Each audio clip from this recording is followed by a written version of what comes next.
Welcomes to Maruthi's kitchen. இன்னைக்கு mutton எலும்பு soup எப்படி வைக்கலான்னு பார்க்கலாம். அதுக்காக மட்டன் இது மாதிரி எலும்பா நெஞ்செலும்பெல்லாம் இருக்க மாதிரி பார்த்து வாங்கி எடுத்து வச்சுக்கோங்க.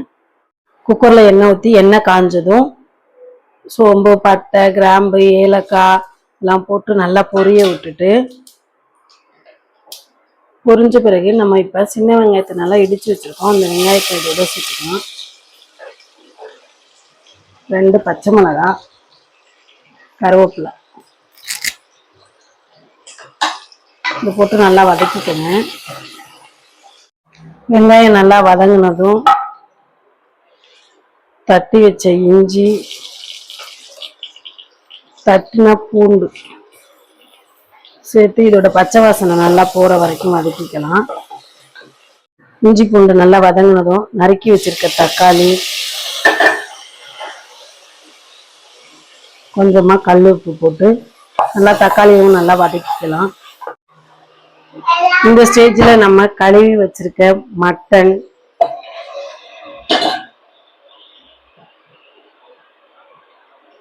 ஒரு ஸ்பூன் மஞ்சத்தூள் இது போட்டு மட்டன்ல உள்ள தண்ணியெல்லாம் பிரிஞ்சு வர வரைக்கும் லைட்டாக வதக்கிக்கலாம். இப்போ பாருங்க, நம்ம மட்டன்ல தண்ணியே சேர்க்கல, நம்ம வதக்குனதுலேயே இவ்வளோ தண்ணி நமக்கு மட்டன்ல இருந்து வெளியில வந்திருக்கு. இந்த சமயத்தில் நம்ம 1.5 ஸ்பூன் ஜீரகத்தூள், 1 ஸ்பூன் மிளகுத்தூள், 1.5 ஸ்பூன் மல்லித்தூள், 1/2 ஸ்பூன் மிளகாய்த்தூள் போட்டு லைட்டாக இந்த கறியோட மிக்ஸ் பண்ணுற மாதிரி மிக்ஸ் பண்ணிவிட்டு, இப்போ நமக்கு எந்த அளவுக்கு சூப்பு தேவையோ அந்த அளவுக்கு நம்ம தண்ணி ஊற்றிக்க போகிறோம். நான் அதுக்காக அரிசி களைஞ்ச தண்ணி தான் ஊற்றிக்க போகிறேன்.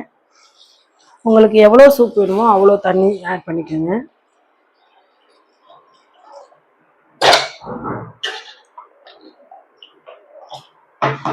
நல்லா கலக்கிட்டு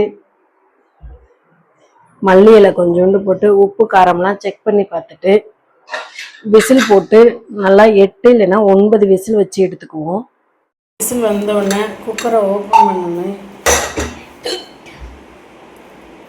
மல்லி இலை தூணோம்னா நம்மளோட சூப் சூப்பராக ரெடி ஆயிடுச்சுங்க.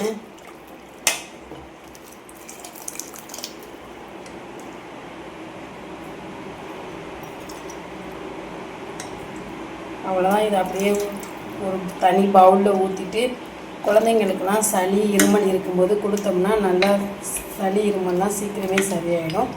நீங்களும் வச்சு உங்கள் குழந்தைங்களுக்கு கொடுங்க. வீடியோ பிடிச்சிருந்துச்சுன்னா லைக் பண்ணுங்கள், ஷேர் பண்ணுங்கள், கமெண்ட் பண்ணுங்கள்.